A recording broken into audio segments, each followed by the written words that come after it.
जय माता की, हर हर महादेव। एक बहुत सुंदर आर्टिकल पढ़ा हमने, और जब वो पढ़ा तो हमारे हृदय को छू गया। सोचा कि क्यों ना उस ज्ञान को आप सब लोगों के साथ बांटा जाए, क्योंकि उस ज्ञान का हम सब लोगों के लिए अति उत्तम परिणाम होने वाला है। उसको समझना, और अगर हम समझ जाते हैं तो हमारे जीवन की रूपरेखा ही बदल जाती है। गुरु और शिष्य, यह है उस लेखन का टॉपिक। यदि संपूर्ण भारतीय शास्त्रों का मंथन किया जाए तो प्रारंभ से लेकर आज तक भारतीय दर्शन, भारतीय ज्ञान, भारतीय चिंतन और भारतीय विचारधारा को स्पष्ट करने के लिए एक एक करके 108 उपनिषदों की रचना हुई। जब वेदों के भाष्य, वेदों के अर्थ समझ से परे हो गए, तब ऋषियों ने उपनिषदों की रचना की। तब ज्ञान और चिंतन लोगों की समझ से परे हो गया। तब उन्होंने उपनिषदों की रचना करके लोगों को समझाने की प्रक्रिया प्रारंभ करी। उपनिषद क्या अर्थ है इसका? अगर इसको संधि किया जाता है तो उपनिषद, पास में आना, नजदीक में बैठ जाना। यहाँ पास में आना और नजदीक में बैठ जाने का तात्पर्य गुरु के समीप जाना और गुरु के समीप बैठने की क्रिया प्रक्रिया से है।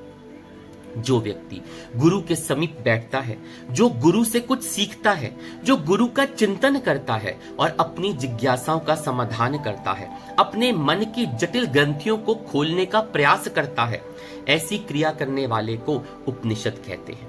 क्योंकि उपनिषद केवल कागज के टुकड़े नहीं है, महज कोई किताब नहीं है, महज कोई ग्रंथ नहीं है। उपनिषद कोई लेखन या पाठ नहीं है। उपनिषद केवल पंक्तियां भी नहीं है।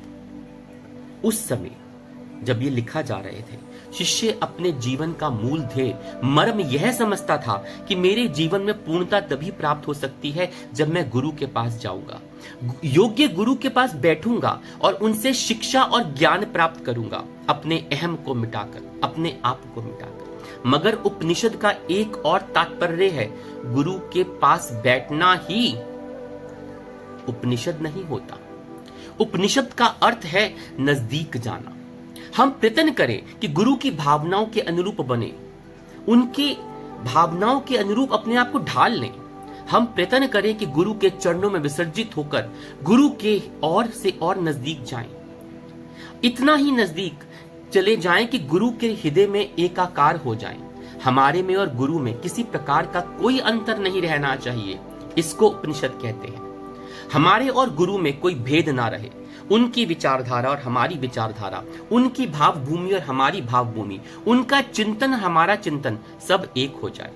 उपनिषद का प्रारंभिक तत्व भी यही है।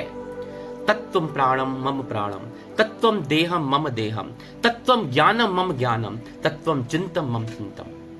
तुम्हारा सारा ज्ञान, तुम्हारी जो भी कुछ भाव सारणी है, वह मेरी बन जाए और मैं अपने आप में बिल्कुल समाप्त हो जाऊं। मेरा कुछ अस्तित्व ना रहे। मैं अपने आप को आपके श्री चरणों में विसर्जित कर दूं और विसर्जित करके बहुत कुछ प्राप्त कर सकूं। इस स्थिति को उपनिषद कहते हैं। यह इस श्रृंखला का पहला पाठ। दूसरे पाठ के लिए, दूसरे भाग के लिए इंतजार कीजिए। जय माता।